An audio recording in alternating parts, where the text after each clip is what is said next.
Shakib Khan the boss, বসের movie আমাদের আসামে, ইন্ডিয়াতে, আসামে রিলিজ পাইছে তুফান।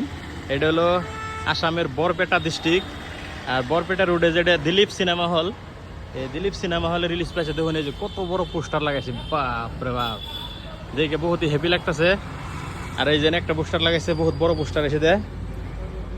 তো আমি শাকিব খানের মুভি আগে দেখছিলাম শিকারি, সিনেমা হলে দেখছিলাম, আর এটাও আমার সেকেন্ড মুভি। তো আমি এই মুভিটার বিষয়ে বহুত দেখছি, ফেসবুকে ইউটিউবে বহুত মানে হাইপ চলছিল। তো প্রায় মুভি রিলিজ হওয়ার 3 মাস কি জানি হইলই, 2-3 মাস পরে আমাকে আসামে লাগাইছে, বাংলাতে লাগাইছে, আর বিহার যেটা স্টেট, বিহারে লাগাইছে, বিহারে রিলিজ হবো হিন্দিতে। তো আমরা বাংলাতেই পাবো, বাংলাতে দেখুম। আর ওই মুভিটা দেখার পরে আনাগো রিভিউ দিমু কেমন হয়। তো মুভিটা আমি আজকে দেখুম না কালকে দেখুম, আমি এটা ভালো করে কই হারতেছি না, মানে আমার আরও 2-3 জন ফ্রেন্ড আইব। তো আমরা এক লগে দেখুম 2-3 জন ফ্রেন্ডে, তো আনাগো রিভিউটা দিমু ইনশাল্লাহ। তো দেখুন এই যে কত বড় পোস্টার, দিলীপ সিনেমা হল, এটা বরপেটা রোড।